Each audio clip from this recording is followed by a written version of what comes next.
Hello दोस्तों, exam grade YouTube channel में आपका स्वागत है। मेरा नाम अंकुश। इस वीडियो में दोस्तों हम पढ़ने वाले हैं तीसरी पंचवर्षीय योजना के बारे में। तो चलिए इस वीडियो को स्टार्ट करते हैं। दोस्तों जो तीसरी पंचवर्षीय योजना थी ये 1961 से लेकर 1966 के बीच में सरकार के द्वारा चलाई गई थी। इस योजना को गौडगिल योजना के नाम से भी जानते हैं। तो ये आपको याद रखना है, गौडगिल योजना आपसे पूछा जा सकता है किस योजना को गौडगिल योजना के नाम से जानते हैं। तो तीसरी पंचवर्षीय योजना को। इसका जो टारगेट था, उद्देश्य था, वो था कृषि क्षेत्रों का विकास करना और भारत को आत्मनिर्भर बनाना। ठीक है, तो जो कृषि, क्योंकि किसी भी देश को अगर विकास करना है तो सबसे पहले उसके पास खाने पीने की जरूरतें पूरी होनी चाहिए। ठीक है, उसको किसी दूसरे देश पर डिपेंड नहीं रहना चाहिए। तो इसलिए कृषि पर सबसे ज़्यादा फोकस था उस टाइम।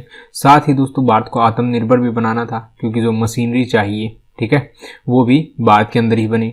इसके ऊपर भी पूरा फोकस इसमें किया गया था।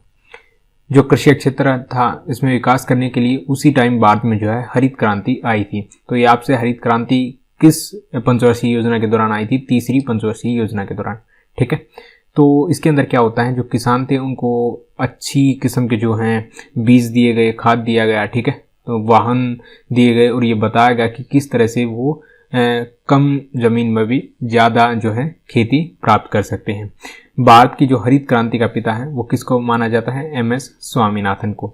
तो ये थे उस समय भारत के अंदर हरित क्रांति लाने वाले। ठीक है, ये जो मॉडल था दोस्तों, ये मैक्सिको का एक बंदा था, डॉक्टर नॉर्मन बोरलैंग। इसको जो है दुनिया में हरित क्रांति का पिता माना जाता है। ठीक है, इन्हीं का जो मॉडल था वो भारत में लागू किया गया था। लेकिन जो ये सक्सेसफुल हुआ था, ये भारत का जो नॉर्दर्न पार्ट है, जो उत्तर वाला भाग है, वहाँ पर ये सक्सेसफुल हुआ था, पंजाब वाला पार्ट, क्योंकि वहाँ पर जो है आपको पता होगा कई नदियाँ हैं। ठीक है, तो वहाँ की जो ज़मीन है वो काफ़ी ज़्यादा उपजाऊ है। इसके अलावा दोस्तों इस time industrial development bank of India की भी स्थापना हुई थी 1964 में। ठीक है, इसी पंचवर्षीय योजना के दौरान ये बनाया गया था।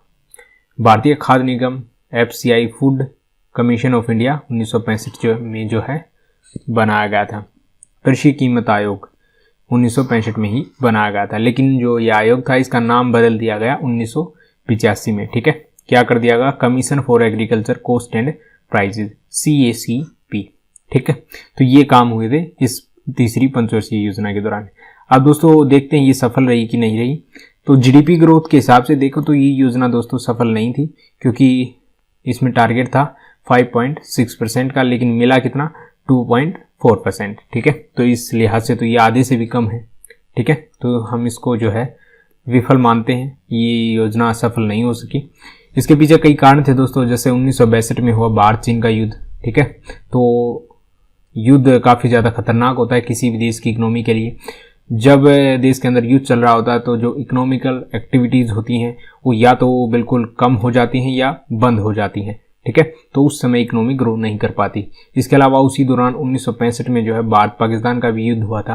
ठीक है, साथ ही 1965 से 1966 के बीच में भी भीषण सूखा पड़ा था, जिससे खेती बाड़ी काफ़ी ज़्यादा प्रभावित हुई थी। तो ये खास इंपॉर्टेंट कारण थे जिनकी वजह से जो है हमें इतनी ज़्यादा GDP ग्रोथ देखने को नहीं मिली। लेकिन फिर भी अगर देखें तो इकोनॉमी ने ग्रो तो किया था। ठीक है, इसके अलावा इस टाइम जो है जो पैसा है हमारा, उसका भी जो है वो भी गिरा था। ठीक है, तो आज आप देखेंगे हमारा जो 75 रुपये तक पहुंच गया है $1 के बराबर, तो उसी टाइम से ये स्टार्ट हुआ था। ठीक है, पैसे का गिरना। इसके बाद दोस्तों 1966 से 1969 के बीच में जो है प्लानिंग हॉलीडे रखा गया था, यानी कोई भी योजना नहीं बनाई गई थी इस दौरान, इसलिए इसको प्रथम योजना अवकाश भी बोलते हैं। इस टाइम में जो है 1 ईयर प्लान बनाए गए थे। ठीक है, हर साल के लिए एक अलग से प्लान। इसके बाद आएगी फिर चौथी पंचवर्षीय योजना। तो अगर दोस्तों आपको वीडियो पसंद आए तो इसे लाइक करें, शेयर करें, चैनल को सब्सक्राइब जरूर कर लें। Thanks for watching.